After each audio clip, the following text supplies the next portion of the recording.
Ich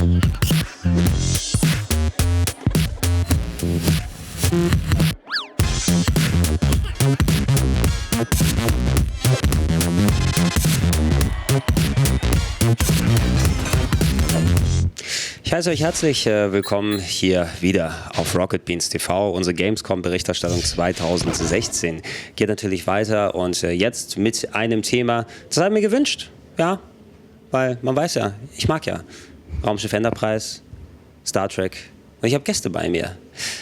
I just said to the people that I like Star Trek very much, but thankfully I'm not the only one today in the room, because we're going to talk about Star Trek Online. And first of all, could you both introduce yourselves? Yeah, so I am Samuel Wall. I'm the art director for Star Trek Online. And I'm Tim Davis. I work at Perfect World. I work with the publisher for Star Trek Online. So before everybody's going to ask, and people out there, I have you here on the chat. So if you want to field some questions, feel free. And I try to incorporate that. Do I have to salute every time I talk to you? Why the uniform? Yeah, that was a mistake this morning, I think. Yeah, you know, it's Gamescom. It's nice to get out and have an excuse to wear something different. Exactly. Everybody's dressing up, so why not? Can I see the pips? You're a Lieutenant Commander. Lieutenant Commander. Yeah, I don't want to sell myself too high.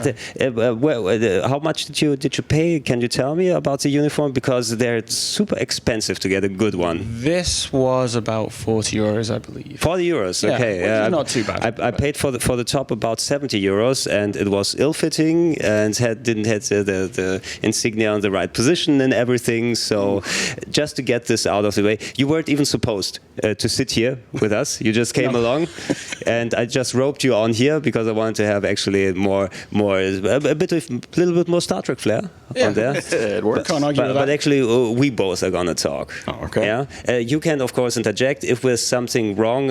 I should have seen every episode of Star Trek, but maybe I forgot something. I'll be forgiven. Kapla, good luck. Yeah. You know. Otherwise, we're gonna need some gach. No. So, Star Trek Online. Yes. What's the state of Star Trek Online in the moment? So we're happy to be here at Gamescom announcing we'll be coming to consoles, PS4 and Xbox One this fall. So we've been out since 2010, and after 6.5 years, we're ready to make the jump to console. Of course, that's the big thing, especially that nowadays. I remember when Star Trek Online came out, it was a little bit different than Star Trek Online is now. It's switched over to free-to-play a while ago. When did the switch happen? I think 2012. So since then, we've pretty much updated the entire game. I don't think there's anything from launch still in the game. We're constantly updating the game and adding new content. So what is it about? I followed a little bit in the beginning. I am a big Star Trek fan, of course. I'm predisposed to play than Star Trek Online, but the time investment is always a bit difficult for me to put it in. So I couldn't devote as much time as I could to make my own stuff there. Can you tell me a little bit about what universe are we in? Of course, Star Trek has many different continuities nowadays. We had just recently with the J.J. Abrams universe. The Kelvin timeline. Yeah, well, exactly. Yeah, well, the Kelvin timeline. Yeah. Why was it Kelvin? Because of the Kelvin the ship with the red blob in the first movie. Well, no, that was the jellyfish one, but the Kelvin ship that gets destroyed at Nero's ship. Where Kirk was Father Kirk. Yes, George Kirk. Yeah, that's where the timeline separated. So that's where it became the Kelvin timeline. Exactly, but Star Trek Online isn't on the Kelvin timeline. It started earlier. No, it started after the movie. It was 2010. The first the new movie was 2009. Yeah. Yep. Yeah. So we came out in 2010, and we take place 30 years after Star Trek Nemesis, and actually after the destruction of Romulus that the Kelvin timeline initiated with the 2009 movie. So this is the universe it plays in. It was the starting point.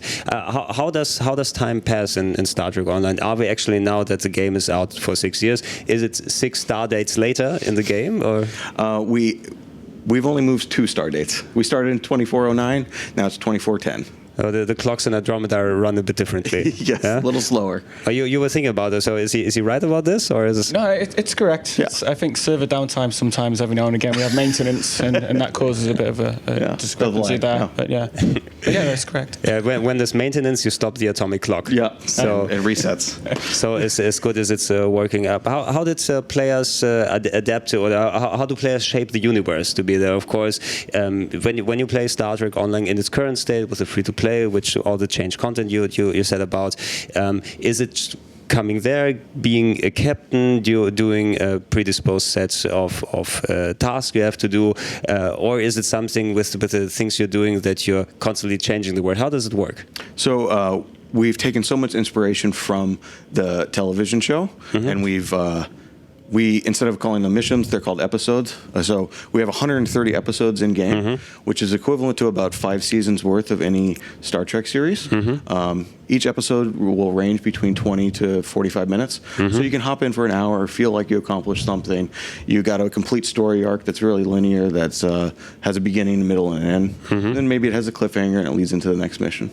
So are you getting actually of course, storyline-wise, I don't know how much sense it makes to have some famous people in there, so Star Trek actors reprising their roles. Do you have stuff like this in the episodes, or do you have, let's say, famous actors reprising other roles, new roles made for them? Yeah, so we're constantly bringing in voice actors from all sorts of genres, but then we also get to bring in a lot of the actors to reprise their characters, and a lot of them are really enthusiastic about it and love doing it, so they get to hop back in character and that they haven't been in character for so long. So we have Chase Masterson doing Lita. Yeah, and Mira Lita, so she gets to be a real badass as an empress. So is it people from the Mirror universe are in there, but or do you go also to the Mirror universe? I don't know. Verse. Everybody who does know, there was a very old episode of the first Star Trek where Kirk slipped over to the Mirror universe, and everybody was evil and had a goatee. Yeah, everybody there. And then Lita does not have a goatee. No. Lita, unfortunately, or her goatee is elsewhere. Or something. You can see it. And then it was, of course, referenced in Deep Space Nine quite a bit. Do you have some favorite, let's say, cameos of Star Trek characters in the missions? In the game? Yeah. Yeah, I mean, I really like Voyager, hence the Voyager outfit. Of course. I think Robert Picardo is probably my favorite. That's kind of the easiest to put in there as the emergency medical hologram, because it's everywhere the same. At least in the first version that's in there. Yeah, you can actually get him as a bridge officer in our game. We did a whole expansion based around the Delta Quadrant and following the destruction path of Voyager through the Delta Quadrant, and see the fallout that they caused and interact with the alien species. So we have Robert Picardo reprising his role as the Doctor, Jerry Ryan as 7 of 9, and so many more of the cast. Garrett Rang as well came in. Yeah. Ethan Phillips. Ethan Phillips, yeah. And I'm missing one, and Tim Russ. Tim Russ, yeah. Oh, if you can get them both, you can do Tuvix again. Yeah, we really wanted to do an episode like that. Maybe in the future, we'll see. So how do you have a staff of writers that's coming up with the stories to be there, or you have the possibility to be inspired by stories that were told in books or something? How does this happen that you add more episodes to the game? So we're constantly pulling from the television show, the books, and the movies. We exist in the Prime universe, and it's the only place with the ongoing story of all these favorite characters that you know and love.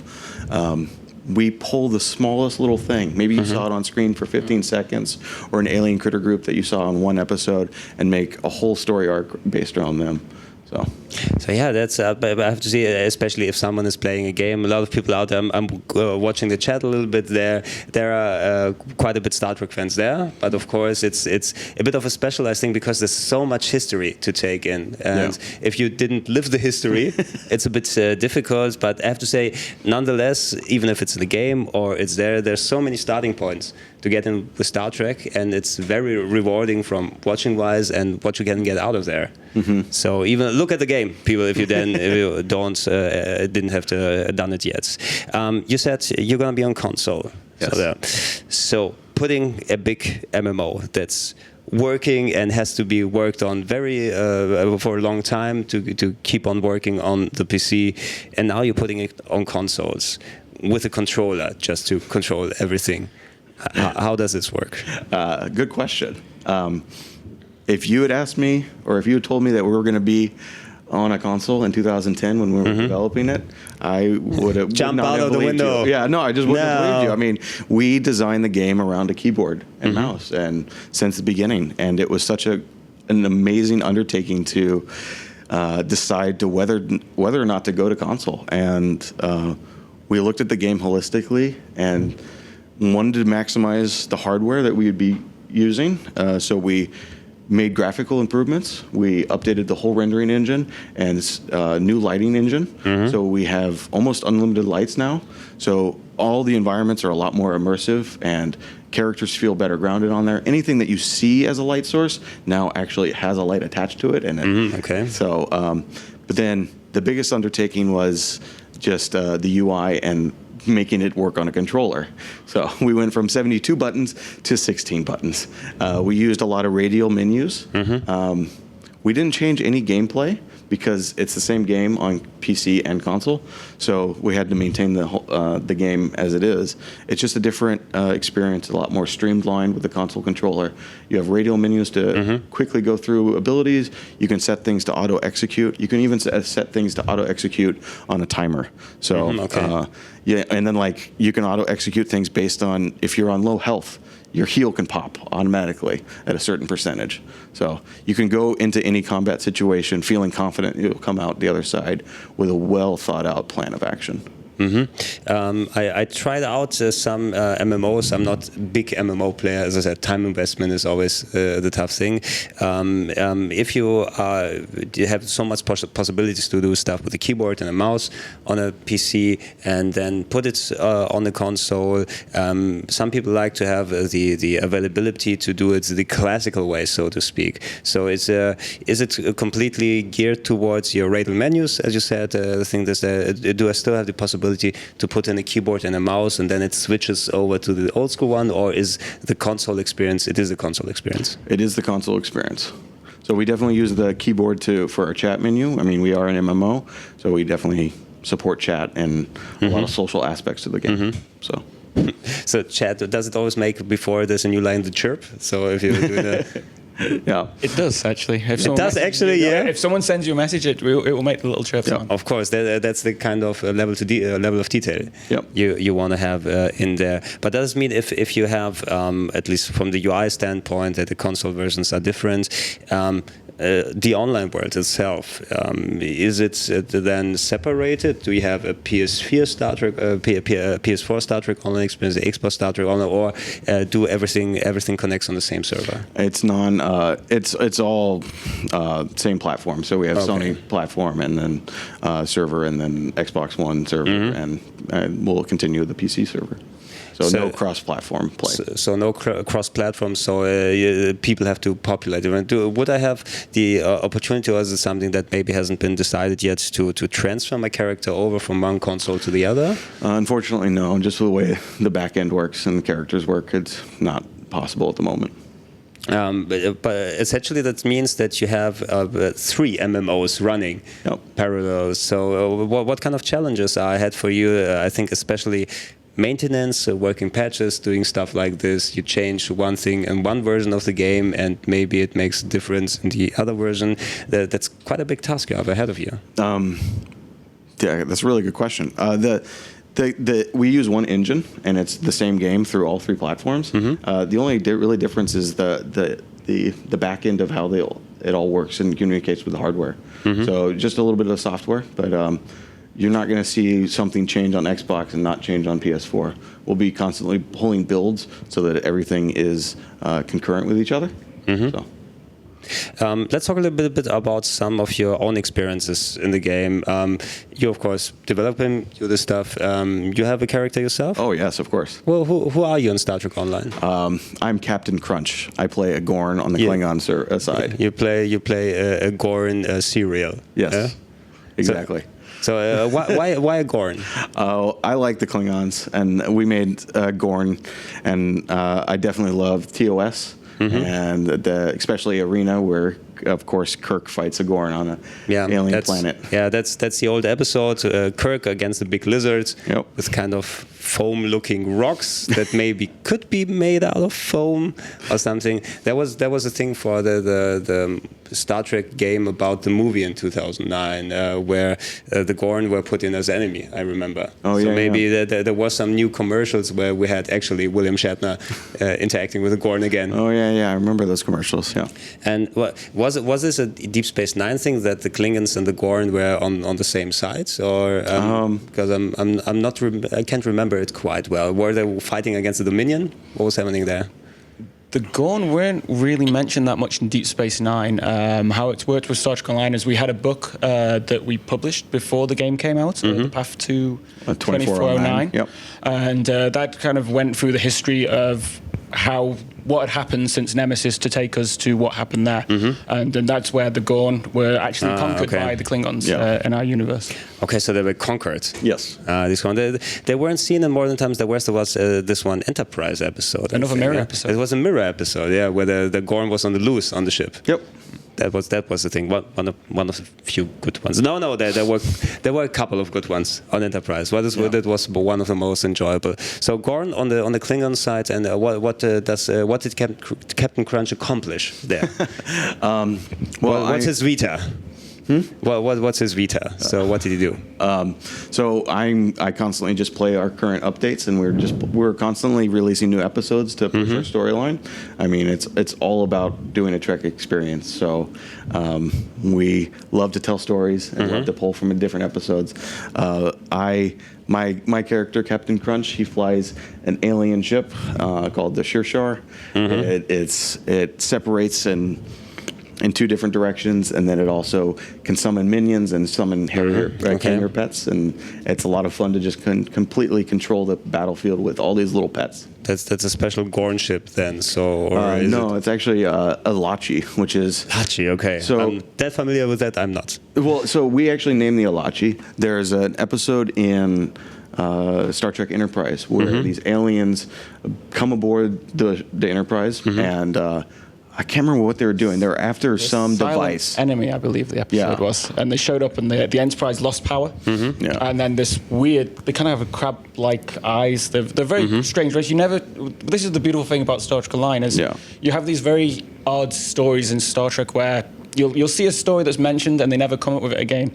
And what we do with Star Trek Online is we interweave our episodes to take into consideration all these little bits of like, I wonder what happened with that alien race. And the Alachi is one of those races that it was a protagonist that you only saw in one episode and never appeared again. But and they never even said a word. Yeah. It was like a typical gray alien that's just scary, almost like Bigfoot. So then it's a nice kind of canvas to fill it out with the stuff that works for the game, which you can expand it. I think the TV series and the movies always try to do a little bit of this. There was this one Next Generation episode with a wormhole that's been sold, and the two Ferengi that went through there, and then we saw them about 10-15 years later in real time in Voyager, living on the Paradise planet. So the bars and wormhole. Yeah, I forgot about that one. Exactly. Yeah. It was stable. The Voyager one, it was stable on the one side, but not on the other. Yeah. That was the thing. Maybe I just listened to a Star Trek podcast which talked about this episode, so I'm familiar again. They're pretty great. Did you get to see the Blu-rays or buy the Blu-rays of Next Generation? How awesome does it look? Seen them. I haven't bought them yet. I have everything on DVD. Yeah, I did this too. I spent so much money. Yeah, it was so expensive. Doing it all to Blu-ray again is just like no, not yet. In time. I just picked up Wrath of Khan on Blu-ray. So okay, so is that your favorite movie? Well, it's definitely one of them. I love Undiscovered Country. I think that was just like classic Star Trek. And of course, the one thing I'm waiting for in Undiscovered Country is the Blu-ray version where there's the original Klingon audio track for everything on there. Oh wow, that sounds really cool. That should be in there. So TV and movie wise, of course, Wrath of Khan. What's your favorite TV show, or can you discern it? I love the original series. Yeah. I mean, we just came out with our third expansion, which is focused around the TOS, and you can start off in the 23rd century and Then you quickly get recruited by a temporal agent to be a part of the Temple Cold War. Okay. Daniels actually makes an appearance and recruits you and helps you and guides you along to maintain the timeline is secure. Also, in the expansion, you are a classic, the original series crew, and then you get with a temporal war transported into the world of Star Trek Online. Yep. So that's kind of an awesome thing to have the original stuff then. It was so much fun to make because we really tried to get into the mindset of how they would make it on the television show. We used like film grain and vignetting and color correction to make it feel like we were watching the 60s television show. And then we tried to take methodology in which they would create the sets as well. So the reuse of assets constantly, you know, like the Romulan ship in one of the episodes. What's the episode called? Balance of Terror. Yes, Balance of Terror. I mean, I don't know. Sorry. I mean, it is just the Federation interior. Yeah. They've just lit it differently and put different wall tops. They were standing in the middle and looking down at lights or something. It felt very familiar but different. Yes, and we take that same approach. You end up going to a Romulan colony, Klingon ship interior, an Orion ship interior, and of course Federation ship interiors. But it's all the same asset, and we just colored it differently and lit it differently to make it unique. I want to kind of try this out and see how the attention. I will jot down on a piece of paper. This is wrong. This is wrong. This is wrong, and then send you very long emails. And please do. I mean, Star Trek. There's no one else like Star Trek fans, and we love the product and we love the IP, and we just try to make it the best experience for the fans. It's all a fan service. What about you, movie-wise? Which is your favorite movie? Star Trek movie, of course. I don't know. It's a difficult one. I like them. I like different ones for different reasons. I love Wrath of Khan. I think his favorite is Final Frontier. I like the concept of Final Frontier. Undiscovered Country. I think why does God need a starship? Yeah. I think I watched Undiscovered Country enough times that my VHS broke from that one. First Contact again as a classic. I think that was really well done. There was for a long time there was this theory that only the even numbered movies are the good ones, and you had to say it. So the Wrath of Khan is the second movie. It's fantastic as a continuation of the episode from Space Seed. I also love it's in German it's called Reise in die Vergangenheit, the fourth one. It's what's the English name? The Voyage Home. The Voyage Home. Yeah. So it's so different, but it's just all the characters interacting in the 80s USA and having fun with whales. A great thing there. So and also the sixth one was the Undiscovered Country, fantastic as well. And I like First Contact. Oh yeah. And I like the new films actually. I do like them. I know it's a kind of a touchy subject for a lot of people. You mean Nemesis or no? The new films. The new films. The JJ films. It's a sour point for some people. I really enjoyed them though. Of course, you said you're in the Prime universe. That's the thing that we can talk about, or put the discussion back to the game on again. Yeah. So sorry for nerding out a little bit. But I think the opportunity is here on Gamescom to nerd out a little bit when you can't do it. Then is there some stuff you have put in the game to connect the new movies to here there, even if you can't outright put this storyline in there or this characters? Is there something to connect it? So with Agents of Yesterday, we introduced time travel, and while you're protecting the timeline through being a temporal agent, in one of the missions you actually have to travel to the Kelvin universe, and actually you end up helping the android 0718. His biggest role was in Into Darkness. You saw him on the bridge. He had a really deep augmented voice. This one, the blue thing in the back. So you end up boarding a Constellation Kelvin universe ship, and then you end up helping him repair the ship a little bit, and then you beam to another environment, and then you fight some Klingon ships as well. So from the Kelvin timeline. So you're getting it was a bit similar, like you explained with the original series stuff, little bits and pieces, detail that you incorporate it there and to put it in. Did you have something to combine the release of the new movie? It's not that far back that it came out. So that we have a new Star Trek movie. What was the new Star Trek Online stuff you put there? We didn't have any direct tie-ins with Beyond. So. Not yet. So not yet. So maybe on the same day you say, hey, if you want a new Star Trek, we have new stuff here. That's kind of different. Yeah, we definitely do promotions, especially when a new game comes out that's related to Star Trek or even movies too. So. What did you think about the new movie? You liked it, yeah? So I believe it was classic Trek to me. It was like the original series. If it was remade today, I think it really got back to it was so difficult to think beforehand, before they reimagined the characters in 2009. I couldn't think there can't be another Spock, there can't be another Kirk, but it kind of worked out, I have to say. I think so. So, you know, the look and feel is there, it's functions, and especially the new movie kind of showed the spirit, or people said it feels a little bit like a big old school episode. And the most interesting thing was kind of the character interactions that were there. I definitely love the first like 45 minutes of it where it's just them on the starship and them adjusting to being in deep space, and having those interactions that have been building up for.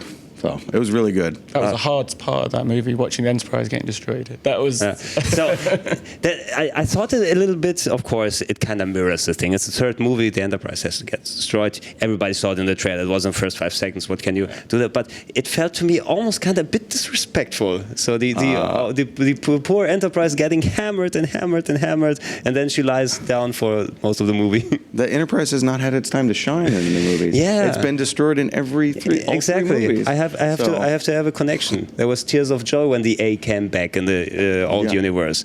I still have to get used to this one. Yeah. So that's kind of maybe for the next movie if it comes around. Because to finish this up, there's a new Star Trek TV series coming up that will be going back to the Prime series as far as we know yet. Star Trek Discovery. Even if you can say if there's some stuff you may be planning on it, if it's out, when we know what's going to happen there, will it play a part in Star Trek Online in some kind of way? So CBS is really keeping close to their chest on any kind of information. So we hope to do things in the future with them, but we're just in the dark as anyone else. Straight into darkness. Yeah. Okay, yeah, we don't have that much time left, but the time flies when you start to talk about Star Trek. We could do this about 5 hours more. Oh, yeah, easy. But thank you for taking the time and talking to us about Star Trek. Yeah. Thank you, Captain. Thank you very much. Oh no, you weren't Captain, you were Lieutenant Commander. Lieutenant Commander, but you're aiming for Captain. One day. That's what you told your mother. Yeah, I'm aiming for Captain. So, one day. Thanks for taking your time, and thank you everybody out there for watching. Have fun with the coming program on Rocket Beans TV und bis dann.